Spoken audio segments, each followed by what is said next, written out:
Good afternoon. Welcome back on the Milipol talk show. For the last talk of the day, we are going to speak about social media, and more especially on social media and crisis management.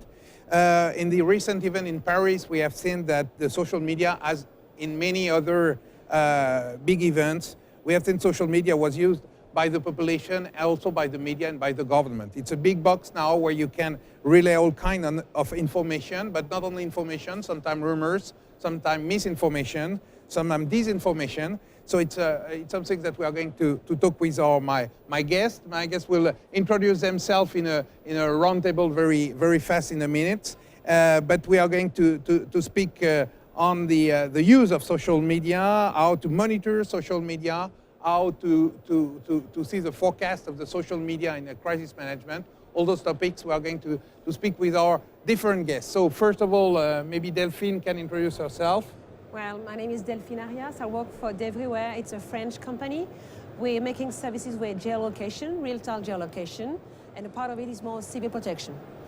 Emily? Hello, my name's Emily Huff. I'm Editor-in-Chief of Crisis Response Journal, which we launched about 11 years ago, and it deals with all aspects of preparedness, response and resilience to and from emergencies. So it's a multidisciplinary publication.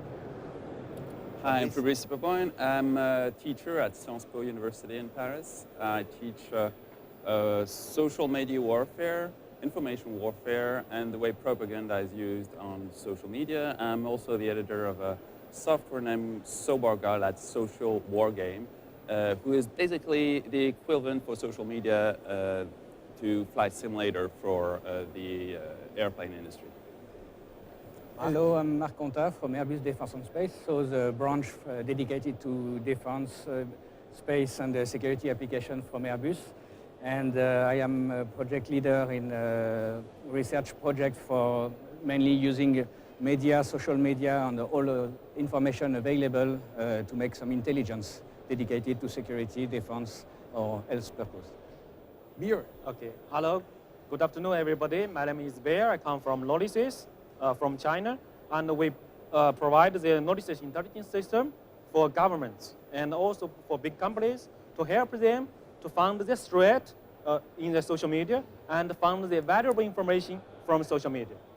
Thank you, Haut. So maybe we are going to start by the use of social media as a sensor information, and maybe I would like to start maybe first with Emily, because you have a great experience of looking at all kinds of disaster, terrorist event worldwide through all the very good papers that you publish in your crisis response journal that everybody knows when you are in this business.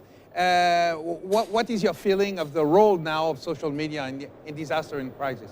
I suppose if you look at the users, you have so many that are using it already, but then there are also new uses being developed as well. So you have your traditional ones like the authorities, the emergency services, and they can use it to prevent, to inform, to tell people what to do in an emergency and so forth. You've got your companies and organizations who use it to manage their PR and their marketing, and if there's a disaster or a crisis, then they can do it.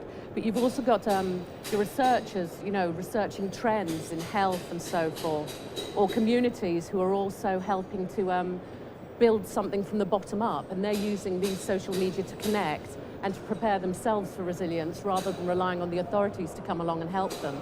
So that's a new one. And I suppose the last one I'd look at is the digital humanitarians and how these communities these virtual networks are forming to assist other people in disasters using their skills, their mapping and so forth. So you don't have to physically go to the front of a disaster to help. You can help find missing people, you can help locate people, you can help locate where resources are required and pinpoint what resources are needed in what areas and so forth.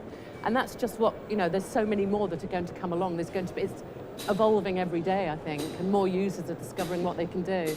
But Fabrice, on the sociological point of view, social media is really a new big things coming in the life of the population. And well, in France specifically, we're extremely late, basically because politics and media have been considering social media as a fad in the first time, and then as something for kids. And they weren't aware of the importance of social media until basically the Arab Spring. And even took them several months to realize that the Arab Spring and the social media were strongly linked.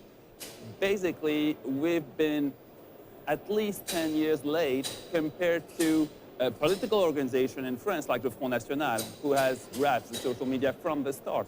Or, of course, jihadists and organizations like the Islamic State, who have also grasped the social media from the start. So we are extremely late in terms of understanding what's being at stake, understanding how we can use that, and understanding what the others are doing, either on fighting ISIS or on understanding what's going on in our own country when it comes to the great political shift we're witnessing right now from traditional politics to the extreme right, who is really coming into power and using massively social media to do that.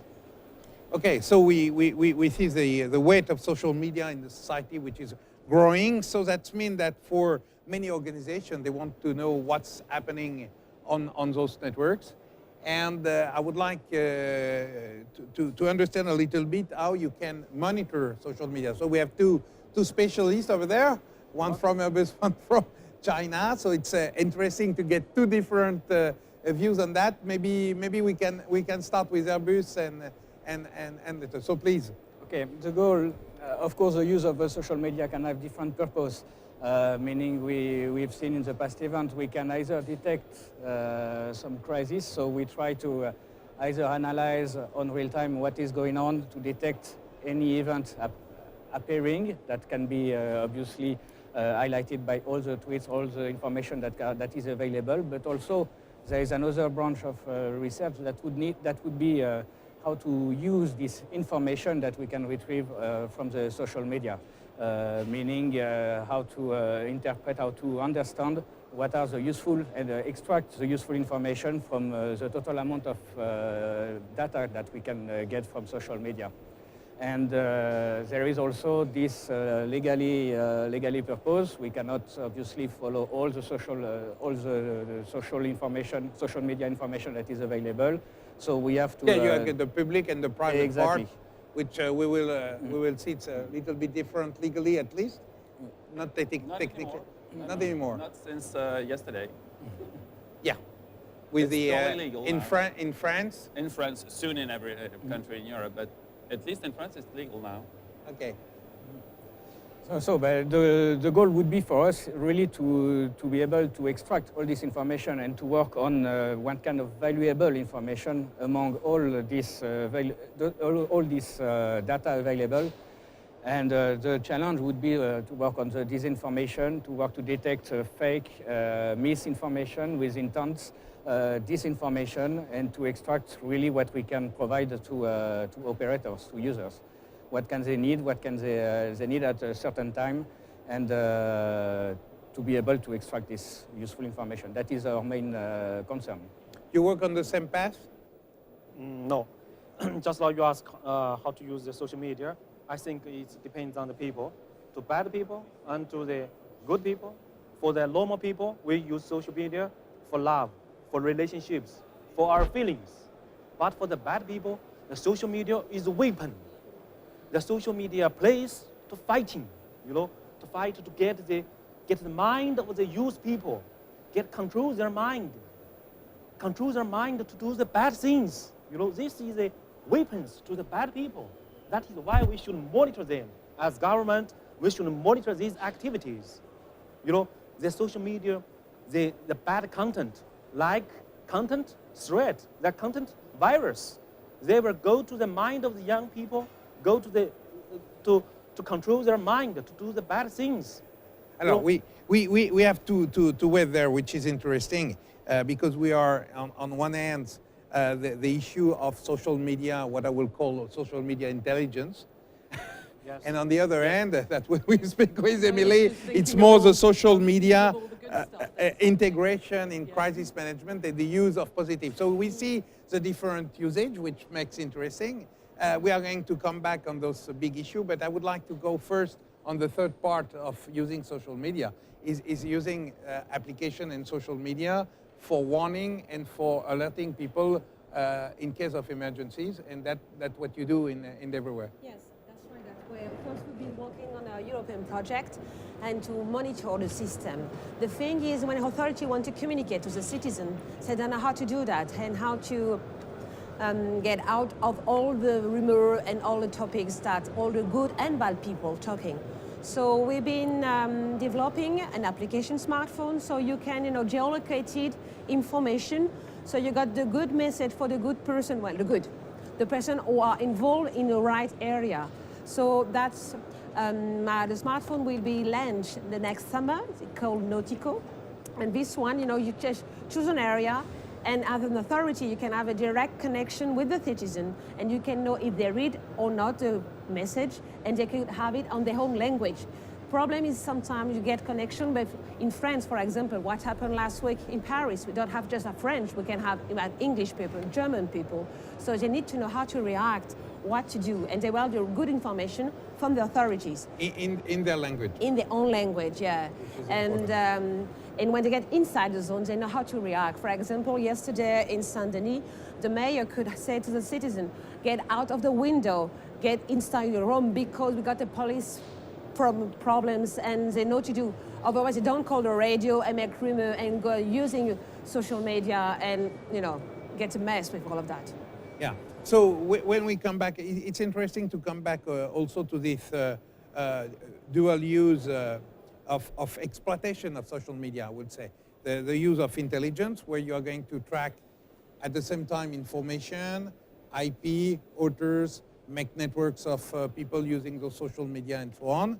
That's something, and we will see how techniques can work as well. And the information and alert, the use of social media for the I would say for the general population, how to alert and inform them. Do you think that the same media can do both? I mean, Definitely. Obviously, if you knew how to use social media, only even Twitter, it was really easy to follow what happened last Friday using Twitter. I mean, using a geolocalized search is a simple command on Twitter. You just have to know it. It was really easy to search all the tweets in the immediate neighborhood of the Bataclan and know exactly what was going on and filter the guys who were telling bullshit because they were 2 miles away. It's just a matter of teaching the population what to do and how to use those social media. And when it comes to intelligence, it's another problem because basically there are some tremendously powerful tools. I'm thinking of things like Palantir, for example. Problem is, those are American technology. And for example, when it comes to my friend here at Airbus, it is a major problem because those same technology are used against Airbus as intelligence force to steal Airbus intellectual property. So it's a huge economic damage to Airbus. But the thing is, it's the only technology available. We don't have those technology in France. So it's putting our industry in a very difficult situation. It's putting our whole country in a very difficult situation because basically, on one side, we need those technology. On the other side, we're not able to build those technology. I think we've spent a tremendous amount of cash trying to build a French cloud system. It was a total disaster. A huge waste of money. So I'm not really optimistic in our ability to build an equivalent to Palantir. And if we adopt those technology, we will trash industry like Airbus. Airbus will die. If we put those technology in the core system of our sovereign system, I'm thinking about the states, of course, industries like Airbus will disappear within, 5 to 10 years because their intellectual property will be totally robbed. It's a big issue that we have talked in different talks this week, and especially the last one on cybersecurity and the other one on the national security industry cluster that has been formed. We had this morning an interesting presentation of the work of the French national security industry cluster, which has been launched now 2 years ago. By the Prime Minister Department. It's exactly to avoid what you describe. Of course, there are a lot of work to be done still, but we may have some hope. I hope so that we will find to keep some sovereignty. I think Chinese is also a problem. I've also developed a lot of things in this field. But all big countries are working and fighting on this field of digital technologies. But it's a key of the new economy. But I would like to come back to the idea of mapping the information on social media. And today those tools are mainly for the government, but they are also for large companies. No, I think most of the social media is for the person. For the No, but I government. mean for the monitoring. Monitoring, yeah, Yeah. for government. The monitoring Also is for company, also. also for companies. For yeah. reputation monitoring. Because you have a lot of interestingly in the field of e-reputation. Half of Palantir's money comes from the NSA and surveillance industry. The other half comes from, well, a company like Airbus. I guess you're kind of using Palantir, or considering using Palantir. At least you were a few months ago. Palantir is we for look data into it. mining, data collection, Not at data all. mining. Palantir is for analyzing big data and getting intelligence out of a massive amount of data, which comes from either social media, but also surveillance technology, and many other data sources. And basically, it is used by big insurance company, it is used by banking industry, it is used by any kind of industry who has a massive amount of intellectual property and who wants to make sense out of it, to gather intelligence inside a huge amount of data. And it is like an oil field. The problem is, to extract this oil, we need technology that doesn't belong to France. So we need to give up part of our intellectual property. The industry of algorithm, Absolutely. Yeah. which is make the key of the future add value. The value is going of into the yeah. software, and unfortunately, we're not good at that. We're terrific when it comes to hardware. Airbus is a terrific example of the French ability to build a terrific hardware, but when it comes to software, we're not good at all. We can cooperate. Well, the Chinese certainly have lots of things to teach us, Interesting because debate. basically we're heading to a political system who is going to be more and more similar to the Chinese, but still it will take some time for us to go to your kind of political system. And until then, maybe we can try and build something. I'm not at all optimistic about that, but at least we should try and build something that belongs to us. To keep control of our own destiny, to keep control of our country. Hello, we were speaking about the. I would like to come back on more.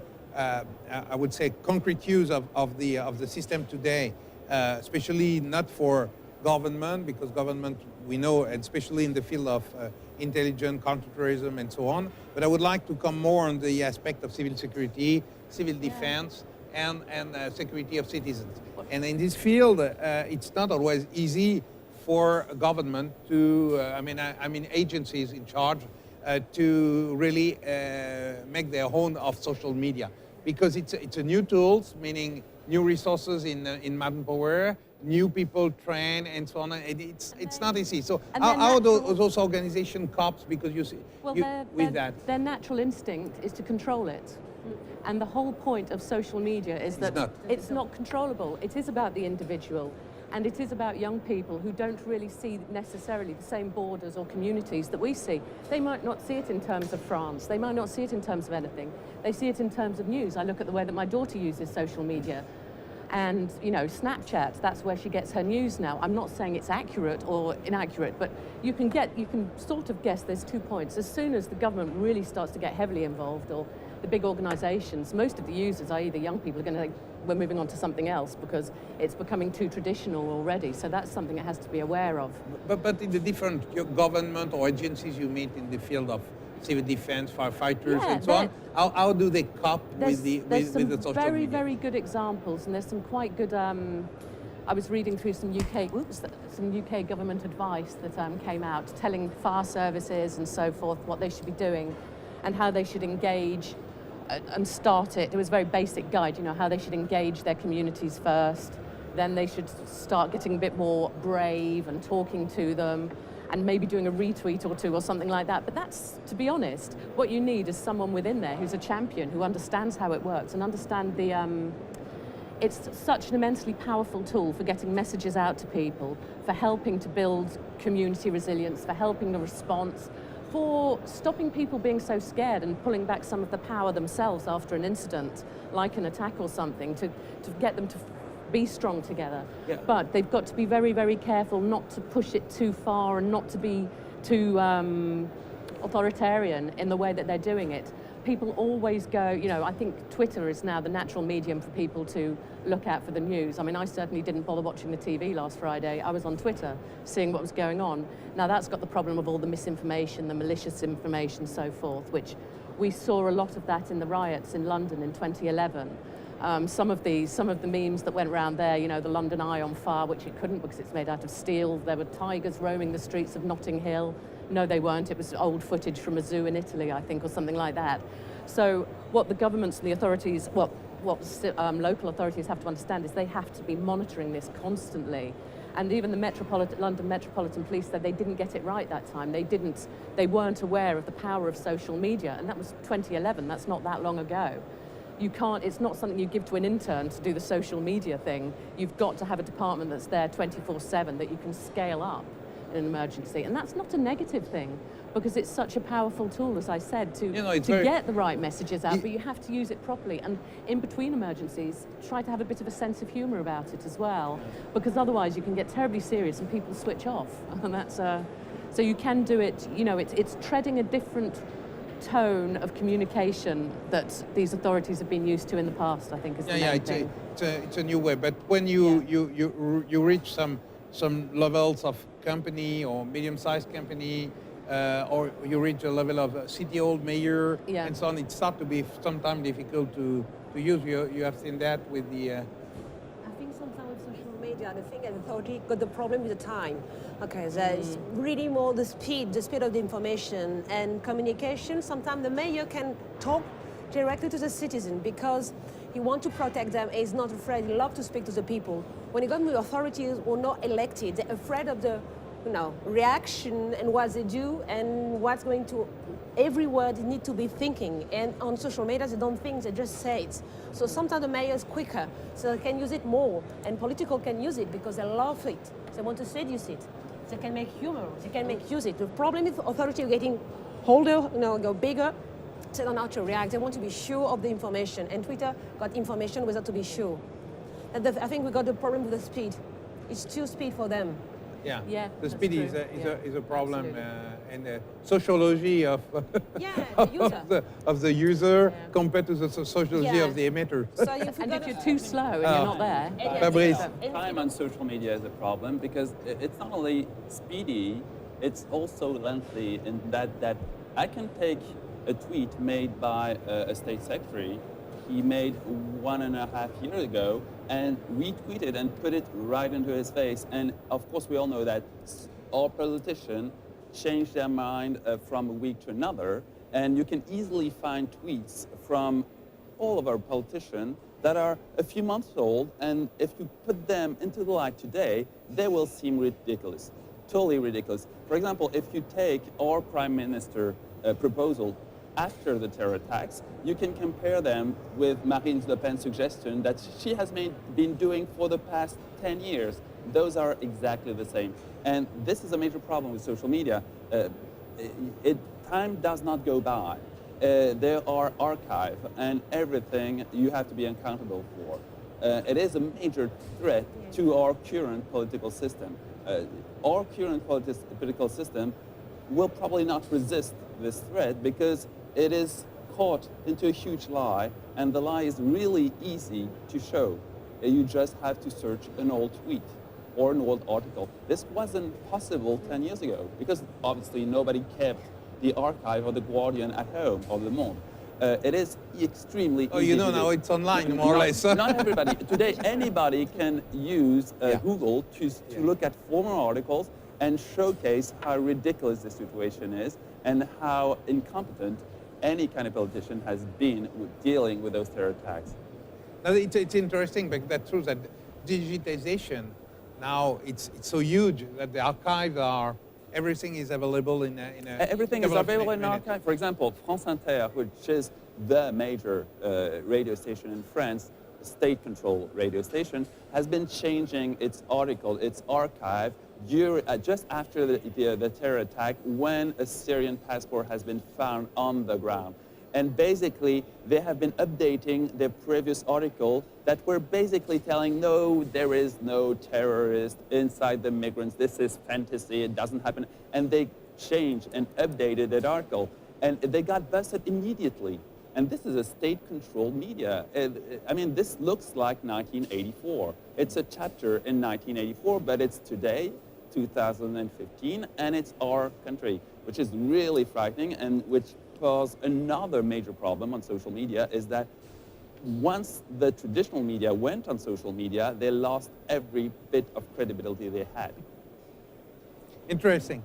I would like to change a little bit the topic of the conversation because we are in Milipol in an industry show, and I would like to ask to our three industrial friends how they feel the market right now and in the future on this aspect of social media monitoring.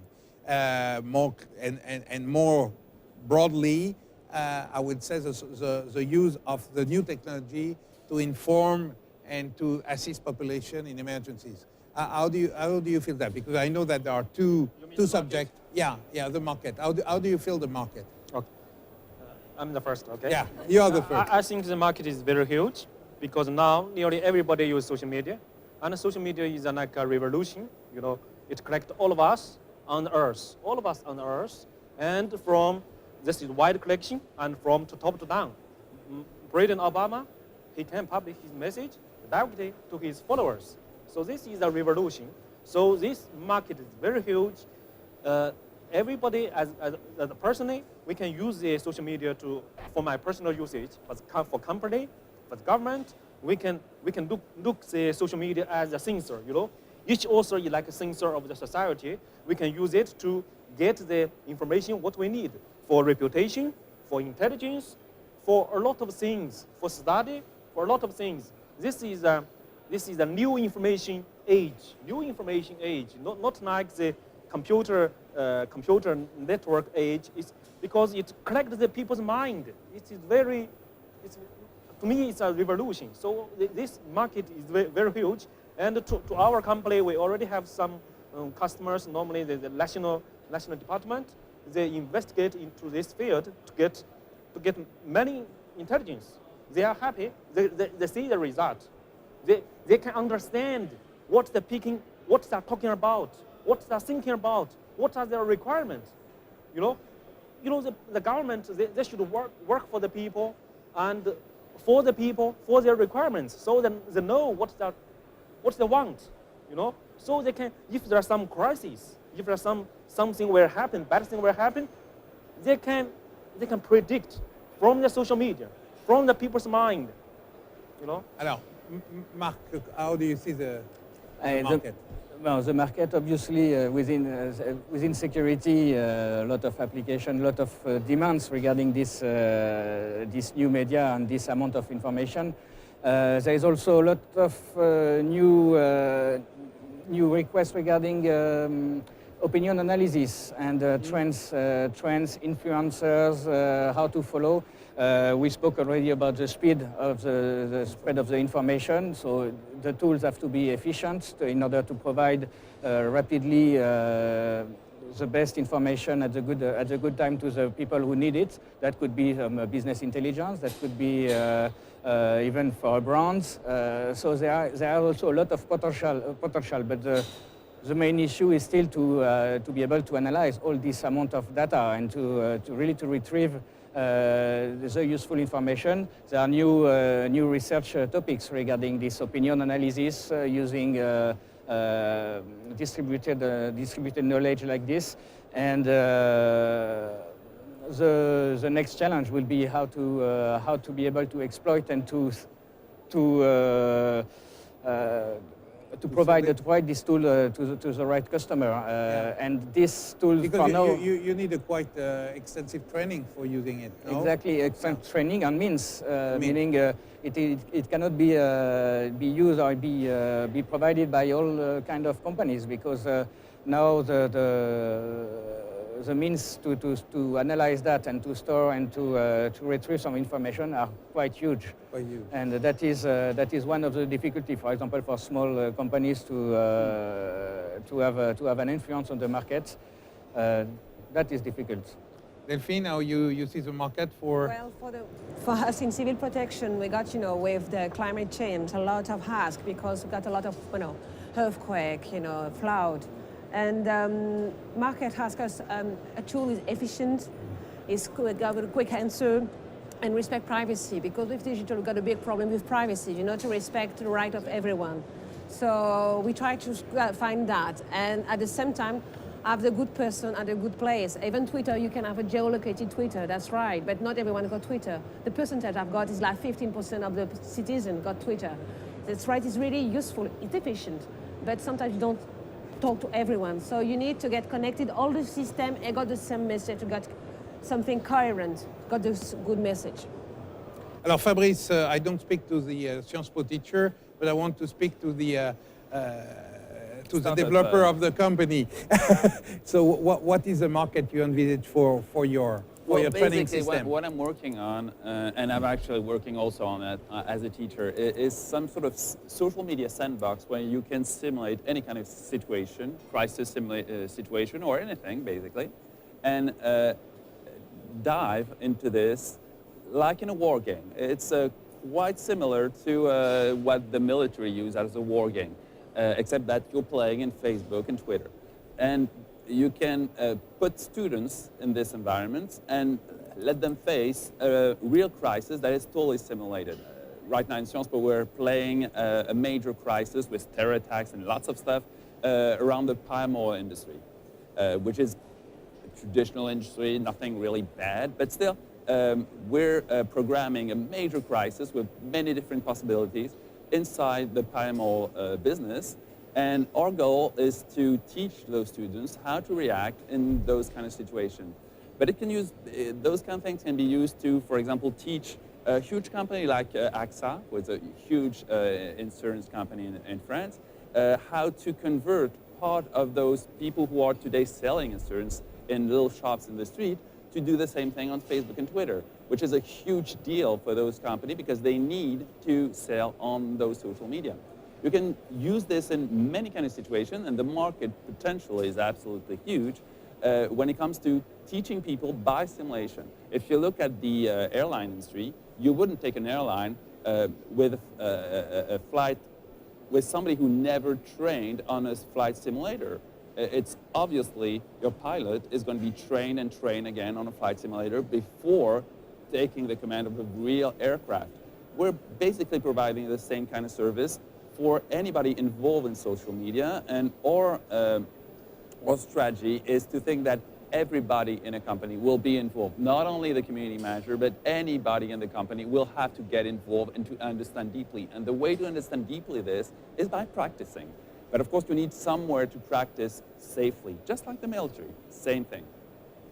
Thank you, and we are going to end this talk show in a few minutes, but I would like to, you start, Emily, you are going to finish the last word. Right. And what would you finish with? Crisis Response Journal is looking to all the hot stuff about the disaster management, and is social media will be a topic that you are going to open a special part in each issue, or we've covered social media for ages now. Yeah. We've looked at social media for companies wishing to manage their reputations during their own disaster. We've looked at that, and we've got some very good journalistic advice on what to do and how not to be too defensive, how to respond to everybody, how to do that properly.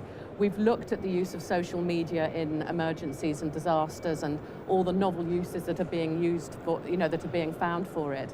And I think what we're trying to do now is look to the future and see what new applications can be found, because they're happening all the time. And when they start interacting with other technologies as well, people are always inventive. And I think that's what I like about social media. And I am aware I've talked slightly too much about Twitter, whereas of course there's a whole range of other social media, is somebody in their bedroom can discover something that can really, they'll work on something, and of course they can do it for the ill as well as good.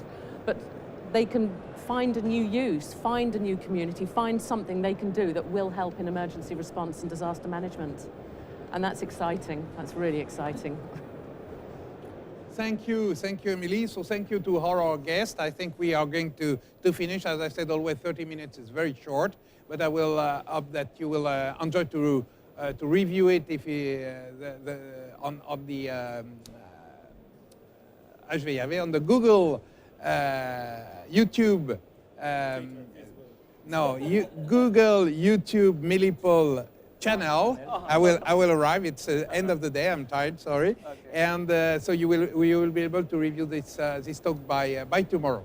So thank you very much to all, and see you for the next Milipol talk show tomorrow morning. Thanks. Okay. Thank you very much. Thank you. Voilà.